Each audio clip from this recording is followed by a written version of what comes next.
یہ ہمارے دور کی سب سے متاثر کن معاشی کامیابی کی کہانی ہے، لیکن اب یہ کامیابی پہلے سے کہیں زیادہ کمزور نظر آتی ہے۔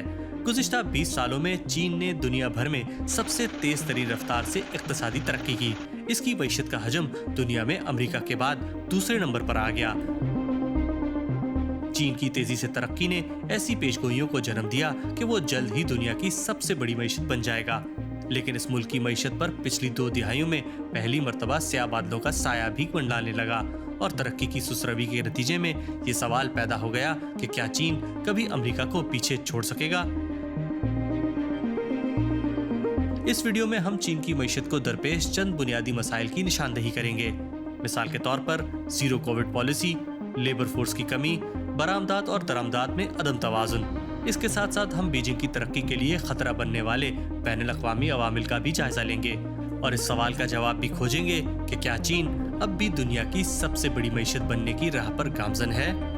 یہ سب کچھ آپ جان سکیں گے ہماری سیریز بزنس بیونڈ کی اس ویڈیو میں۔ چین دنیا کا سب سے بڑا برآمد کنندہ ملک، دنیا کا سب سے بڑا مینوفیکچرنگ مرکز، جس کی مقامی مارکیٹ بھی بہت بڑی ہے۔ سن 2010 میں چین میں جی ڈی پی کی شرح نمو 10.6% کی حیران کن سطح پر پہنچ گئی، لیکن پھر اس کے بعد سے یہ رفتار بتدریج کم ہونا شروع ہو گئی۔ IMF کے اندازوں کے مطابق چین کی جی ڈی پی کی شرح نمو میں کمی کا یہ رجحان جاری رہے گا۔ چین کی اقتصادی ترقی کی رفتار کو متاثر کرنے والا ایک بڑا عنصر بیجنگ حکومت کی زیرو کووڈ پالیسی تھی، جس نے چین میں گزشتہ چند سالوں کے دوران روزمرہ کی زندگی کو شدید متاثر کیا۔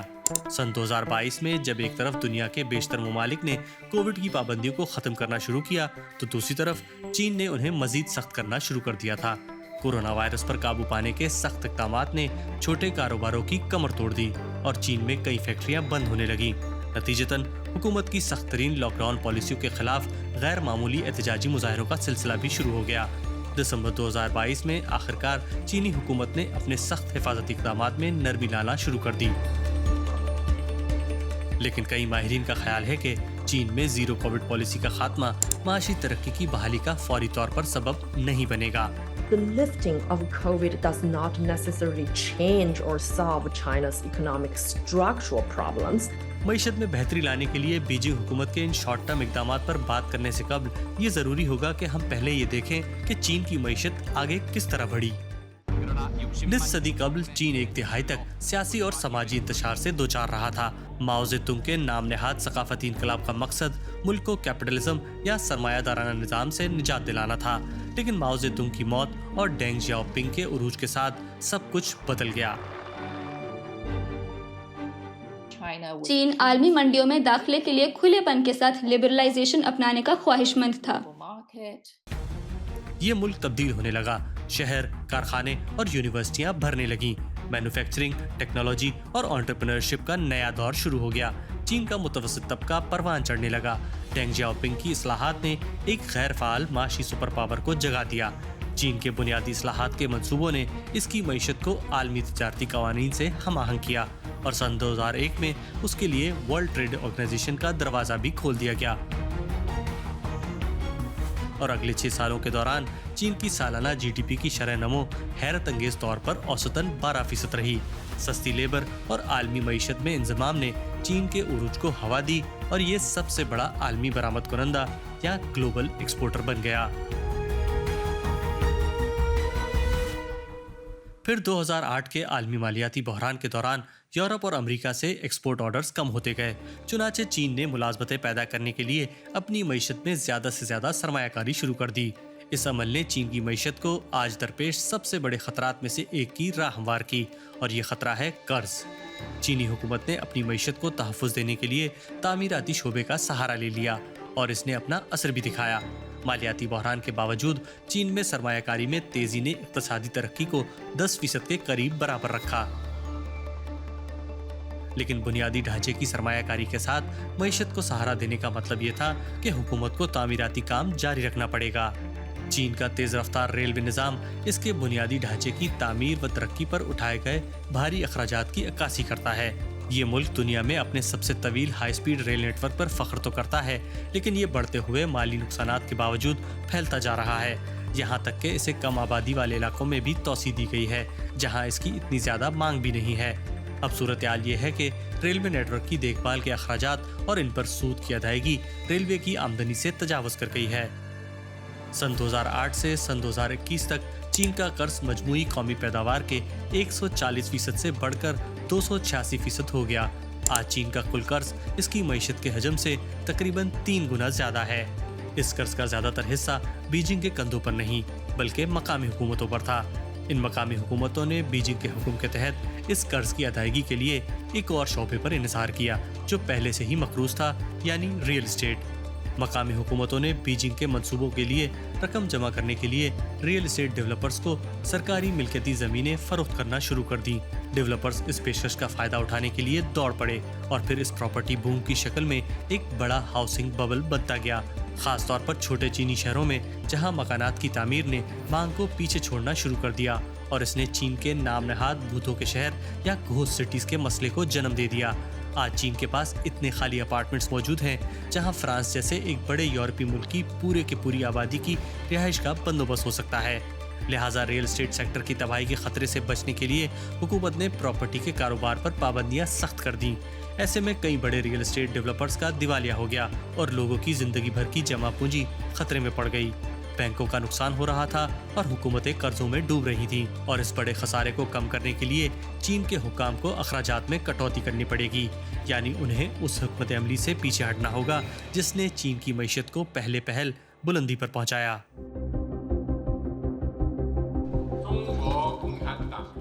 چین کی معیشت پر منڈلاتا ایک اور سیاہ بادل ہے کھپت میں کمی۔ اس لیے عوامی قرضوں اور ریل اسٹیٹ سیکٹر پر انحصار سے پیچھا چھڑانے کے لیے حکام کو ایک اور اقتصادی انجن کو مضبوط کرنے کی ضرورت ہے، اور وہ ہے ڈیمانڈ یا طلب۔ اس کے لیے چینی صارفین کو زیادہ سے زیادہ پیسہ خرچ کرنے کی ضرورت ہے، لیکن ایسا ہو نہیں رہا۔ کورونا کی عالمی وبا کے دوران 3 سال تک سخت پابندیوں نے مقامی سطح پر کھپت کو دبائے رکھا، لیکن زیرو کووڈ پالیسی ہی کھپت میں کمی کی وہ واحد وجہ نہیں جس کی وجہ سے چین میں لوگ نقد رقم جمع کرنے کو ترجیح دے رہے ہیں۔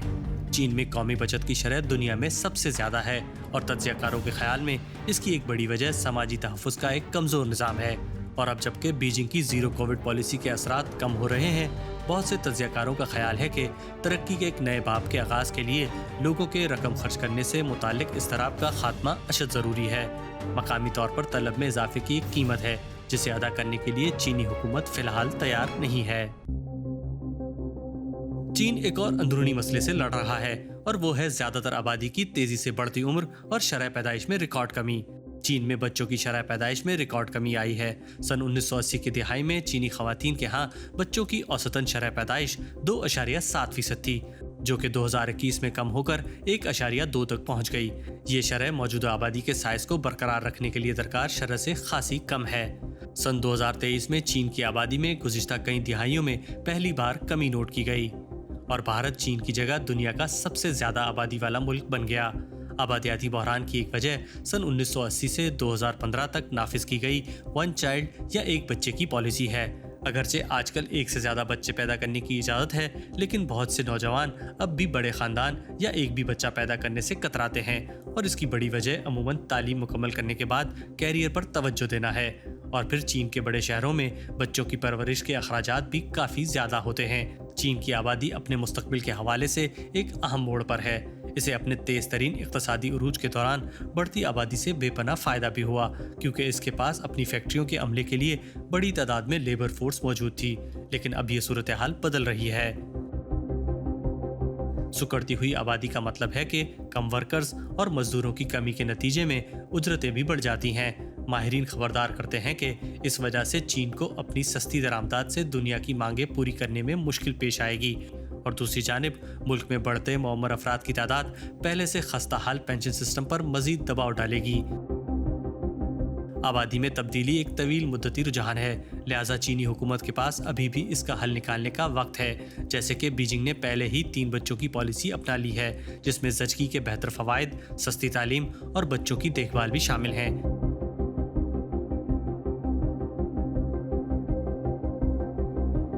چین آبادی میں کمی کے مسئلے کی جانب بڑھ رہا ہے، لیکن جب تک اس کی سکڑتی ہوئی آبادی اس کی اقتصادی ترقی کو متاثر کرتی، اس میں ابھی مزید وقت لگے گا۔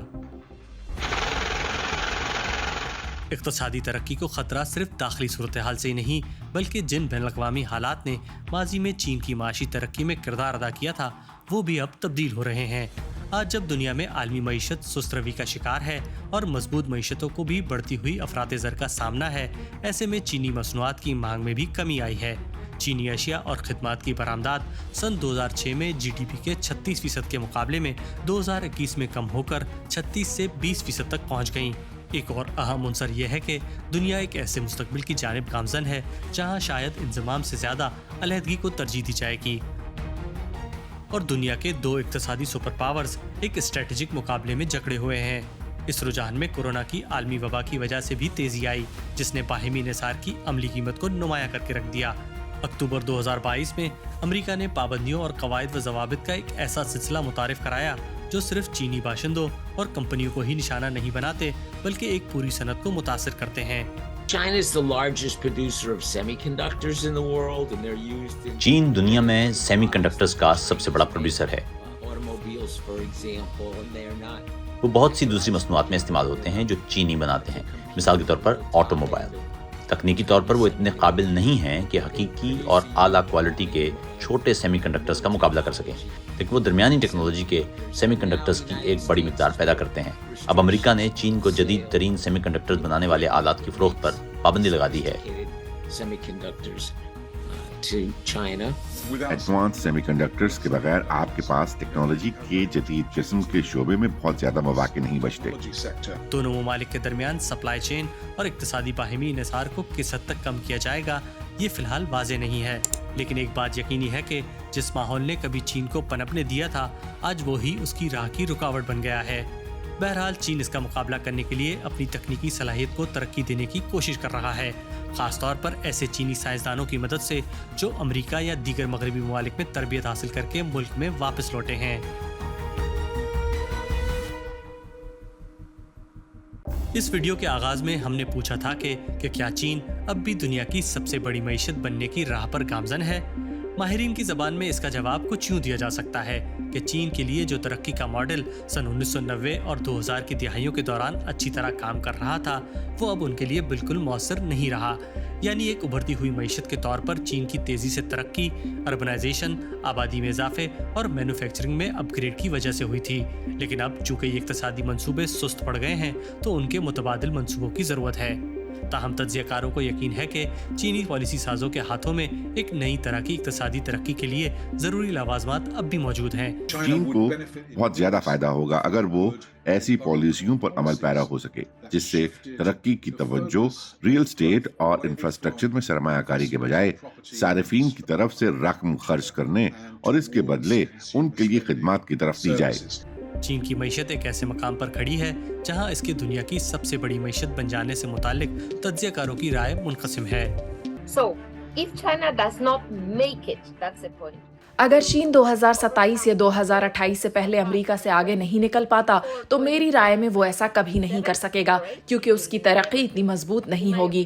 چین کو ان سالوں کو استعمال کرنے کی ضرورت ہے تاکہ وہ واقعی 2027-28 تک وہاں پہنچ سکے۔ ایسا شاید تب ہو سکتا ہے اگر امریکہ بہت بڑی کساد بازاری کا شکار ہو جائے۔ They might if the US gets into a very big recession, maybe. چین اعداد و شمار میں ضرور ترقی کر سکتا ہے لیکن معیار کے لحاظ سے میرے خیال میں بہت سارے چیلنجز ہیں۔ میرے خیال میں یہ اب بھی ہو سکتا ہے کیونکہ وہ اب بھی بہت بڑا ہے۔ چین اب بھی دنیا کا سب سے بڑا برآمد کنندہ ہے، دنیا کا سب سے بڑا مینوفیکچرنگ سینٹر، اور اس کی اپنی گھریلو مارکیٹ بہت بڑی ہے۔ اب جبکہ چینی معیشت 3 سال کی سخت ترین زیرو کووڈ پالیسی کے اثرات سے باہر نکل رہی ہے، اس کے دنیا میں سب سے بڑی معیشت بن جانے کی راہ دشوار ہو گئی ہے۔ بیجنگ کی اگلی چال اس بات کا تعین کرے گی کہ چین اپنی اقتصادی ترقی جاری رکھنے کے لیے ایک نیا اور بہتر راستہ اختیار کرتا ہے یا پھر اس کا یہ سفر یہیں رکا رہے گا۔ امید ہے آپ کو ہماری یہ ویڈیو پسند آئی ہوگی۔ آپ اس موضوع کے حوالے سے اپنی رائے کمنٹ سیکشن میں دے سکتے ہیں اور ایک تعمیری مکالمے کے ساتھ اپنی، ہماری اور دیگر صارفین کی معلومات میں اضافہ کر سکتے ہیں۔ ابھی کے لیے مجھے عرفان آفتاب کو اجازت دیجیے۔ بہت جلد آپ سے ہماری سیریز بزنس بیونڈ کی اگلی ویڈیو میں ملاقات ہوگی۔